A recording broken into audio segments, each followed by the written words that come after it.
Ni Ubwino TV Rwanda, neza ko mukomeje kugubwa neza cyane aho mudukurikira amuherereye, ku bari mu Rwanda, ku bari hanze y'igihugu mwese dukomeje kubahereza ikaze hano ku Ubwino TV Rwanda. Turaje ngo turebere hamwe amakuru y'imikino aba ari kugenda avugwa kano kanya, avugwa cyane cyane hano mu Rwanda.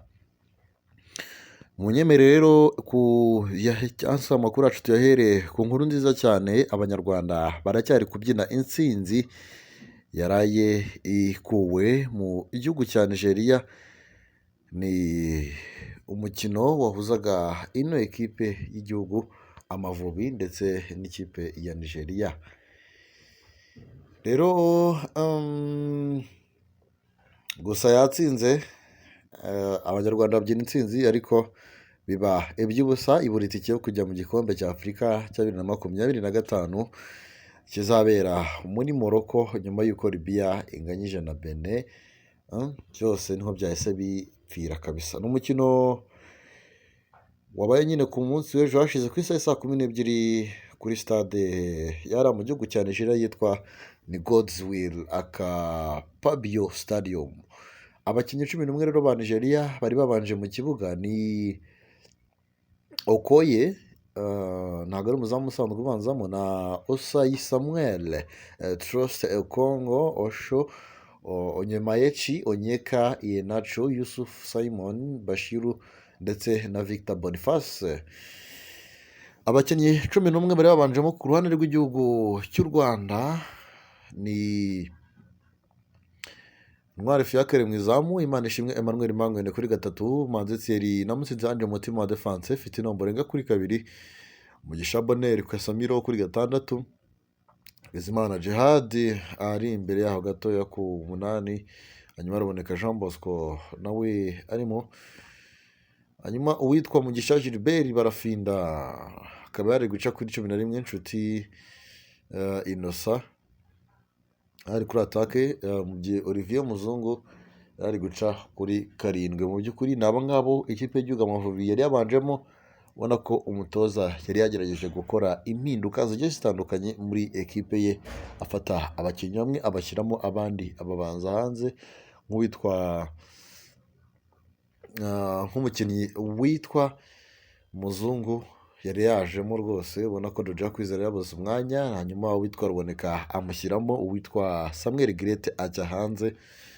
Ni impinduka yakoze mu gice cya mbere.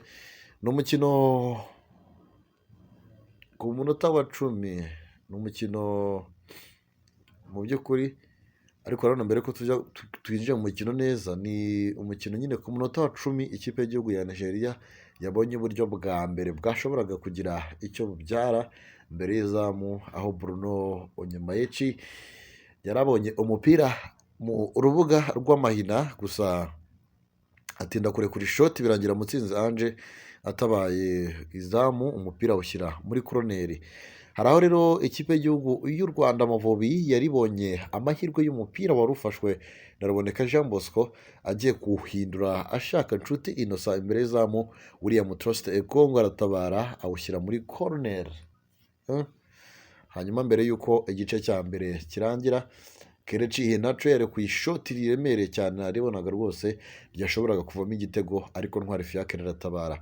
Mu gice cya kabiri rero, ubwo igice cya mbere cyari ubusa ku busa, abona ko umutoza w'ikipe y'igihugu abasore yagerageje kuzanamo ibyo yabazaniyemo ntacyo byaba biri gutanga mu by'ukuri. Ubona ko abasore nka ba Ruboneka yari yazanye nta kintu bari gukora, abasore nka Olivier Muzungu nawe nta kintu ari gukora, nta masantere ntaki, birangira nyine ari ubusa ku busa. Kandi ubona ko u Rwanda nirwo rurashaka kwishyura, rurashaka gutsinda match kugira ngo byibuze ibyarwo rube rwabikoze, ibindi bize nyuma bize kumenyekana nyuma. Mu gice cya kabiri rero, witwa Augustin Ogwavoine utoza ikipe ya Nigeria yaje gukora impinduka mu kibuga, havamo Ali Hassan Yusufu ndetse na Kelechi Iheanacho, hajyamo Frank Onyeka ndetse na Samuel Chukwueze.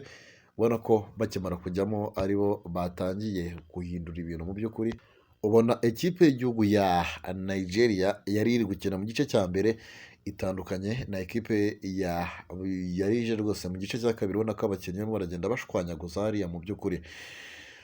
So ubwo rero byaje kurangira mu by'ukuri abasore bakimara kujyamo witwa Frank Onyeka ndetse na Samuel Chukwueze, ikipe y'igihugu ya Nigeria n'ubundi yakomeje gusatira nk'aho Moses Simon yazamuye koroneri maze Victor Boniface ashyiraho umutwe, ariko umunyezamu w'Amavubi yongera gutabara.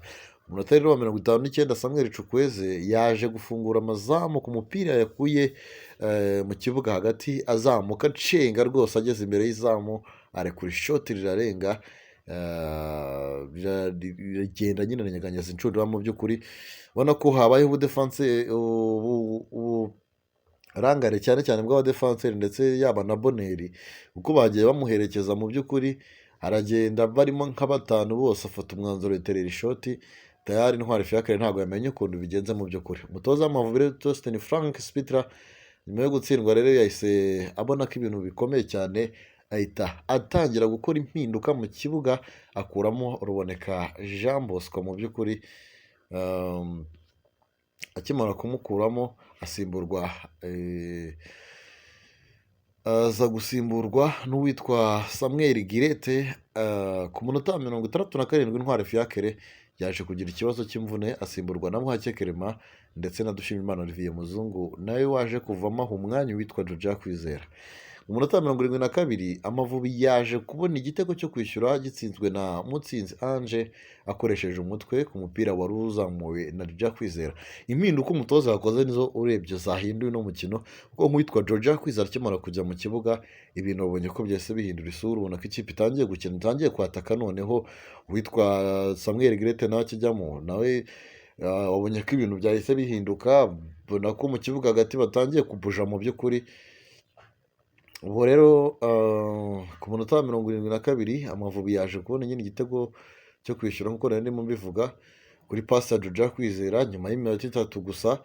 Mu buryo butunguranye rwose ikipe y'igihugu y'u Rwanda Amavubi yabonye igitego cya kabiri mu mupira Imanishimwe Emmanuel Mangwende yazamukanye ageze imbere y'izamu, awa Nshuti Innocent nawe arekura ishoti riruhukira mu ncundura rwose. Umukino warangiye Amavubi atsinze Nigeria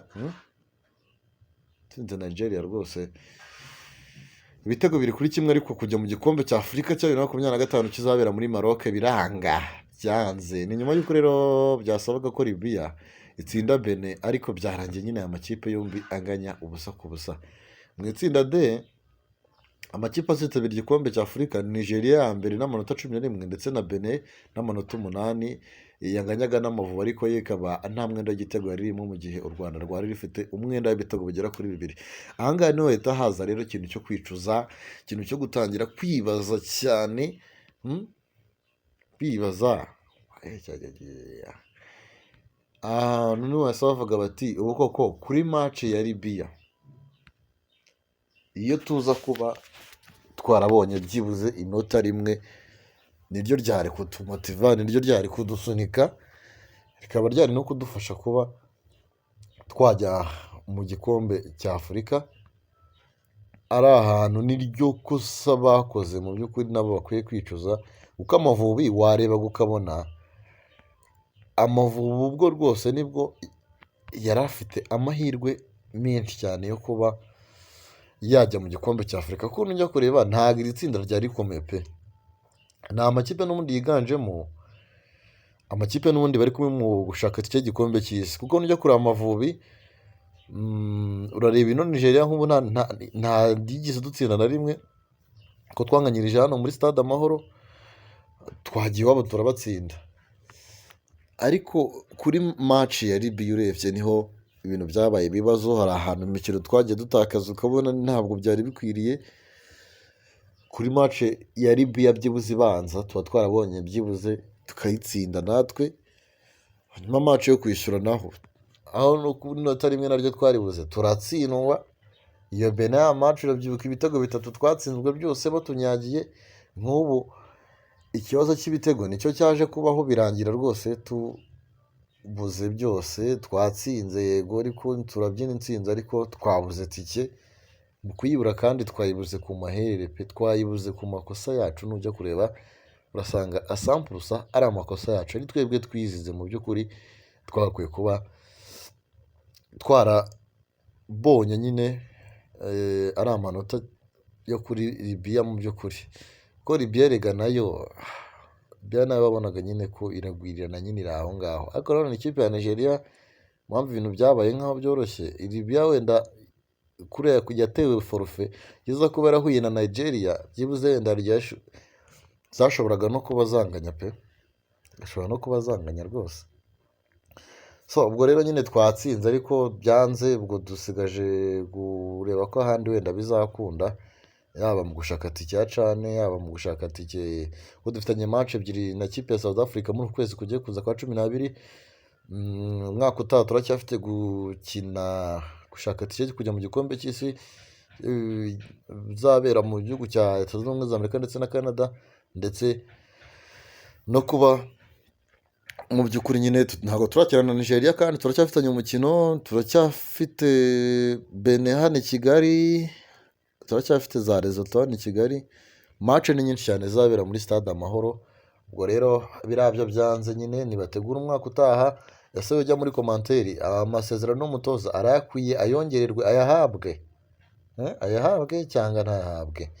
Reka rero njye numva bazamuha tumaze kubona ko tuzabona tike yo kujya muri cane, tutayibonye rwose ndumva nta yandi masezerano yahabwa.